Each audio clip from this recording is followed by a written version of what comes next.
विश्व प्रसिद्ध श्रावणी मेला 2023 को लेकर भागलपुर जिला प्रशासन ने अब अपनी तैयारी तेज कर दी है। गुरुवार को सुल्तानगंज में भागलपुर के डीएम सुब्रत सेन की अध्यक्षता में अहम बैठक हुई। इस बैठक में डीएम ने सावन मेला को लेकर अभी तक की तैयारियों की जानकारी ली। नगर परिषद सभागार में आयोजित डीएम की समीक्षा बैठक में सभी विभागों के कामों की समीक्षा की गई। डीएम ने अहम निर्देश दिए और बैठक से गायब रहने पर श्रम अधीक्षक और बुडको के पीडी को शोकॉज किया। समीक्षा बैठक के बाद भागलपुर के जिलाधिकारी सुब्रत सेन ने बताया कि श्रावणी मेला 2023 को लेकर दिशा निर्देश दिए गए हैं। उन्होंने बताया कि सावन मेला को लेकर तमाम जो तैयारियां हैं अब अंतिम चरण में है। बचे हुए दिनों में सारी तैयारियां पूरी कर ली जाएंगी। इस दौरान पेयजल और शौचालय विधि व्यवस्था के लिए अलग से अस्थायी थाने, अग्निशमन, अतिरिक्त एम्बुलेंस, डॉक्टर और स्वास्थ्य केंद्र वगैरह को लेकर पूरा प्लान तैयार कर लिया गया है। डीएम ने कहा कि अगर कोई भी दुकानदार तय राशि से अतिरिक्त की वसूली करते हैं तो पहली बार गलती पकड़े जाने पर तो फाइन लगाकर छोड़ दिया जाएगा, लेकिन अगली बार इस गलती को दोहराया गया तो दुकान सील कर दिया जाएगा। हमारी टीम इसके लिए बना दी गई है। बुडको को लेकर कुछ समस्या आई है, पूर्व में भी उन्हें बता दिया गया था। समय अब कम बचा है और अब अगर समय पर काम वो नहीं करते हैं तो दोषी अधिकारी को चिन्हित करके उनके खिलाफ कड़ी कार्रवाई करेंगे। डीएम ने सुरक्षा व्यवस्था को लेकर बताया कि कई अस्थायी थाने बनेंगे। मुख्यालय से अतिरिक्त सुरक्षा बल भेजे जा रहे हैं। होमगार्ड के जवानों की भी तैनाती रहेगी। 80 सीसीटीवी लगाए गए हैं। कुछ अतिरिक्त सीसीटीवी कैमरे भी लगेंगे, जबकि पैदल गश्ती दल के अलावा मोटरसाइकिल और 4 चक्के वाहनों से भी गश्ती की जाएगी। बताया गया है कि एसडीआरएफ की टीम गंगा में उतार दी गई है। स्थानीय गोताखोर और नाव भी तैनात किए जाएंगे। लोगों की व्यापक तैयारी है, चाहे वो नगर परिषद का क्षेत्र हो या ग्रामीण क्षेत्र हो। वहाँ विभिन्न विभागों की तैयारियां अब अंतिम चरण में है और अगले 10 से 15 दिनों में सारी तैयारियों को हम लोग पूर्ण कराएंगे।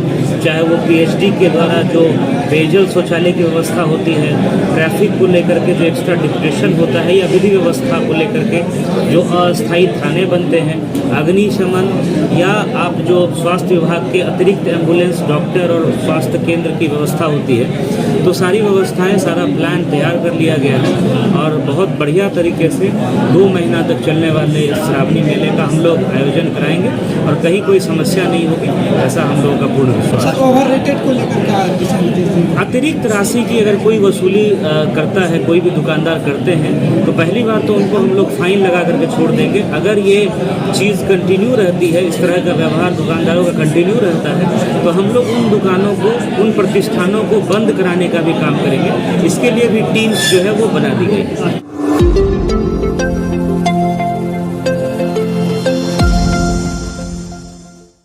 भागलपुर के जवाहरलाल नेहरू मेडिकल अस्पताल से चोरी हुआ नवजात बच्चा पुलिस ने बरामद कर लिया है। पुलिस ने बच्चे को सकुशल उसकी मां को सौंप दिया है। वहीं मायागंज अस्पताल के गानी वार्ड में भर्ती बच्चे की मां कोमल देवी अपनी चोरी हुई बच्चे के मिल जाने पर काफी खुश है। मायागंज अस्पताल से बच्चा चोरी होने की घटना के बाद पुलिस ने विशेष टीम बनाकर लगातार छापेमारी की। इसी दौरान पुलिस को बच्चे के झारखंड स्थित गोड्डा जिला में होने की सूचना मिली, जिसके बाद गोड्डा पहुंची भागलपुर पुलिस ने चोरी हुए बच्चे को गोड्डा के एक अस्पताल से बरामद कर लिया। 19 जून को भागलपुर के मायागंज अस्पताल के प्रसूति वार्ड में भर्ती महिला ने बच्चे को जन्म दिया था, लेकिन अगले ही दिन 20 जून की सुबह वह बच्चा अस्पताल से गायब हो गया। परिजनों ने बच्चे की काफी खोजबीन की, लेकिन बच्चा नहीं मिला, जिसके बाद परिजनों ने इसकी सूचना स्थानीय पुलिस को देकर मामला दर्ज कराया। बच्चा चोरी मामले में केस दर्ज होने के बाद पुलिस पूरे मामले की जांच में जुट गई है। अस्पताल से बच्चा चोरी के दौरान आरोपी महिला का बैग छूट जाने से पुलिस को अनुसंधान में काफी मदद मिली है। पुलिस ने जब थैले की जाँच की तो उसमें गोड्डा का पता चला, जिसके बाद गोड्डा पहुंची पुलिस ने बच्चे को एक निजी अस्पताल से बरामद कर लिया। पिछले 4 दिनों से अपने लाल के वियोग में डूबी महिला को अपना बच्चा मिलते ही उसके खुशी का ठिकाना नहीं था। मां कोमल देवी और उसके परिजनों ने इसके लिए पुलिस और मीडिया को धन्यवाद भी दिया है। मिल गया, हम बहुत खुश हैं। क्या हुआ था बताइए? हमारा बच्चा चोरी हो गया था। बच्चा हमारा मिल गया। हाँ, कैसे क्या कितना दुख हुआ था जिसमें बच्चा चोरी हुआ था? बहुत ज्यादा। हाँ, हाँ, बताइए। कितनी खुशी है आपको? बहुत ज्यादा। जो माकू मुर्मू, मीना मुर्मू, जो कटहा जाड़ सुंदर पहाड़ी गोड्डा झारखंड से उसको गिरफ्तार किया गया और उससे पूछताछ हुई तो पता चला कि बच्चा को हॉस्पिटल सनराइज हॉस्पिटल में इलाज के लिए रखा गया है, वहाँ से बच्चा बरामद हुआ। इस प्रकार पूरे टीम के द्वारा, टेक्निकल टीम के द्वारा, थाना प्रभारी के द्वारा और जो हमारा स्पेशल टीम जिसको जो सूरत है उसके द्वारा जो टीम हमने जो भेजा था, त्वरित कार्रवाई करते हुए, सफल उद्भेदन करते हुए बच्चे को सुरक्षित एवं स्वस्थ अवस्था में मायागंज हॉस्पिटल वापस लाया गया और उस बच्चे को उस माँ को सौंप दिया गया जिसका गोद पिछले 2 दिनों से खाली था।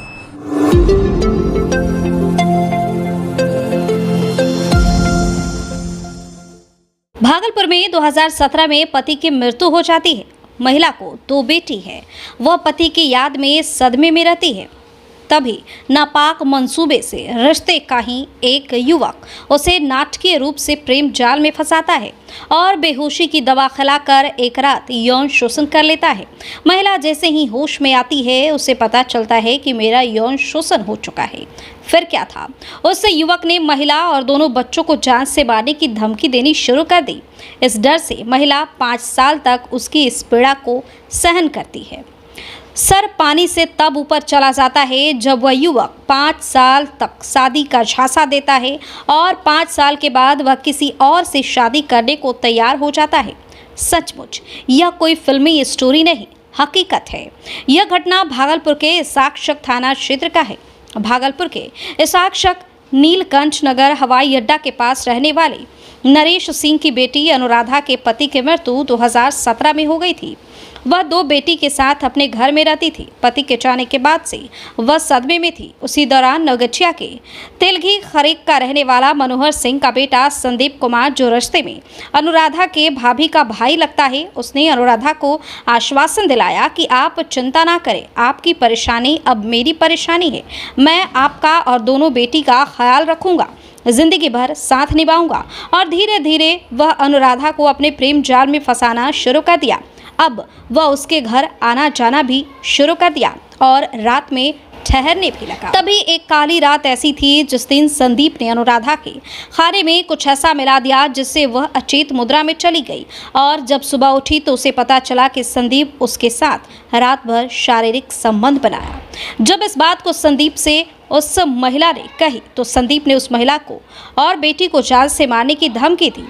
उस डर से वह चुप हो गई और 5 साल तक उस महिला के साथ संदीप ने यौन शोषण किया। अनुराधा कितनी बार कही कि जब आपको मेरे साथ रहना है तो समाज के सामने शादी कर लीजिए, लेकिन वह एक न सुना। पानी सर से तब ऊपर चला गया जब उस धोखेबाज युवक संदीप ने दूसरी शादी करने का मन बना लिया। तब वह उसके खिलाफ एफआईआर करने भागलपुर महिला थाना पहुंची और एफआईआर दर्ज करा दिया।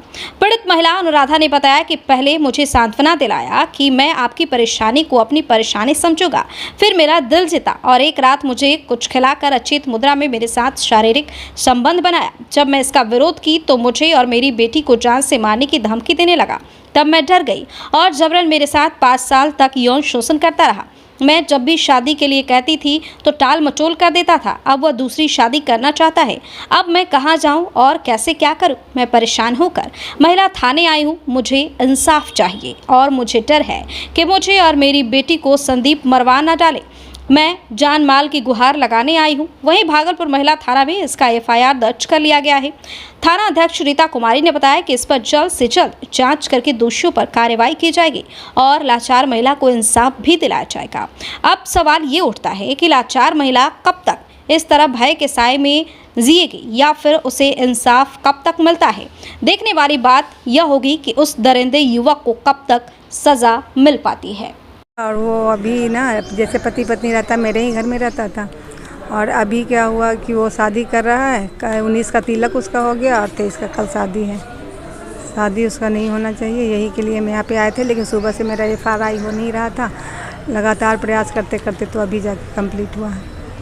5 साल से आपके साथ रहते, उस समय कुछ नहीं किया, अब शादी करने का समय आया तब क्यों विरोध कर रहे हैं? नहीं, वो मेरे घर में शादी किया था, बोला था अपने पेरेंट्स को मनाएंगे। पेरेंट्स सब उसके नहीं माने तो फिर मजबूरन वो शादी करने के लिए एग्री हो गया। घर परिवार उसका शादी कहीं और तय कर दिए और शादी करने के लिए। जी हाँ, घर में शादी किया।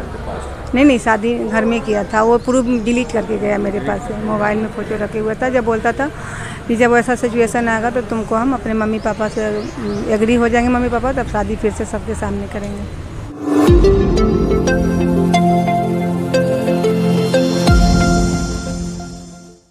बीते 15 जून को मधुसूदनपुर ओपी के अंतर्गत शहजादपुर गांव में धर्मेंद्र चौरसिया के द्वारा अपने घर के बासा में रखे बम से उसकी पुत्री किशु कुमारी और पुत्र बालवीर कुमार बुरी तरह से जख्मी हो गया, जिसके बाद इलाज के लिए मायागंज अस्पताल ले जाया गया, जहां बेहतर इलाज के लिए जख्मी को पीएमसीएच पटना भेजा गया, जहां इलाजरत है।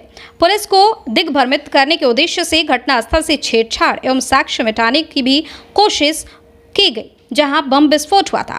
उस जगह को लीपापोती धर्मेंद्र चौरसिया एवं उनके दोनों भाइयों के द्वारा किया गया था।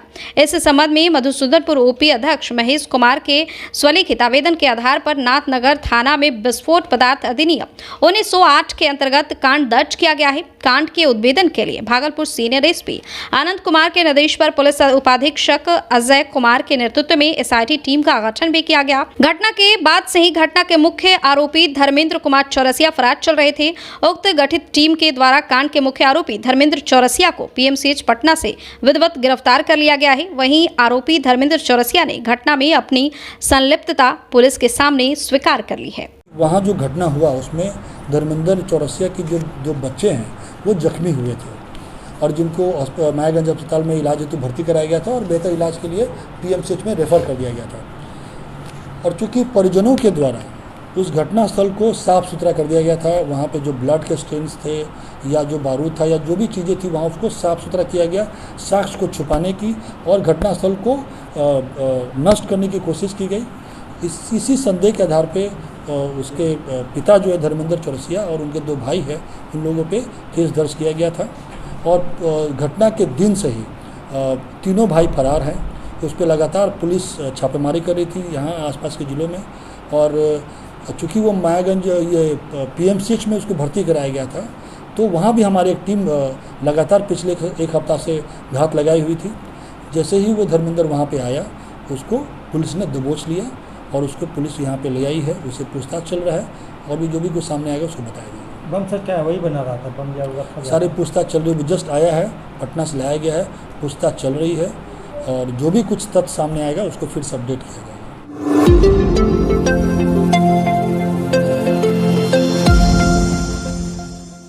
भागलपुर जिला अंतर्गत नाथनगर के दोगच्छी से अकबर नगर तक हो रहे NH80 के चौड़ीकरण में सड़क निर्माण कार्य में उड़ रहे धूल से लोगों को काफी परेशानी का सामना करना पड़ रहा है। बता दें कि बीते 10 दिन बाद विश्व प्रसिद्ध श्रावणी मेला की शुरुआत होगी।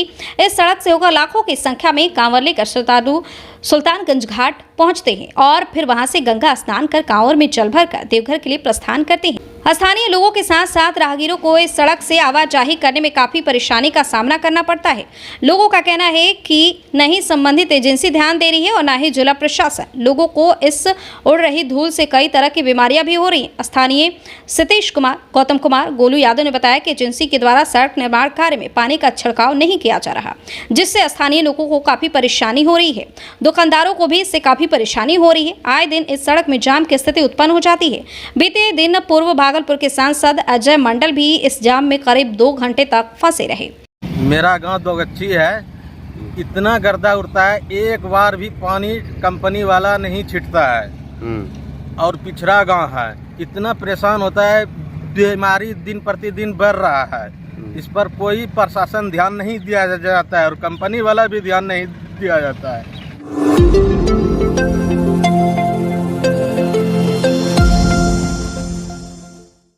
भागलपुर जिला अंतर्गत नाथनगर के बाबा मनस्कामना नाथ मंदिर से लेकर नाथनगर रेलवे स्टेशन, सुखराज राय हाई स्कूल एवं SS+2 बालिका उच्च विद्यालय जाने वाली सड़क की हालत काफी बदतर है। आपको बता दें कि यह सड़क भागलपुर नगर निगम के वार्ड संख्या 4 और वार्ड 5 की बॉर्डर है। सड़क पर नाले का गंदा पानी जम गया है। लोग बताते हैं कि इस सड़क की स्थिति कभी भी सही नहीं हुई। कई वर्षों से लोग ऐसे जीने को मजबूर हैं। सड़क में बने गड्ढों में टोटो और बाइक फंस रहे। स्टेशन जाने वाले यात्रियों की गाड़ियां भी सड़क पर जल जमाव से गड्ढों में पलट जाती हैं। पाइपलाइन का काम कर रही एजेंसी गड्ढा कर काम तो कर लेती है, लेकिन जैसे तैसे मिट्टी भराई कर निकल जाती है। इससे लोगों को काफी परेशानियों का सामना करना पड़ रहा है। हाँ, दिक्कत तो है पूरा कादा है यहाँ वहाँ रास्ता में आवे में बच्चा सब गिरी पड़े है पढ़े लिखे में। कहिया से दिक्कत है? बहुत दिन से, सब दिन तो रोड ही खराबे रही है, कभियो सही नहीं हुआ पा रही है रोड की। कोई ध्यान नहीं दे, कोई ध्यान नहीं दे तो सब आवे जाए कोई ध्यान है नहीं, कोई मालिक नहीं।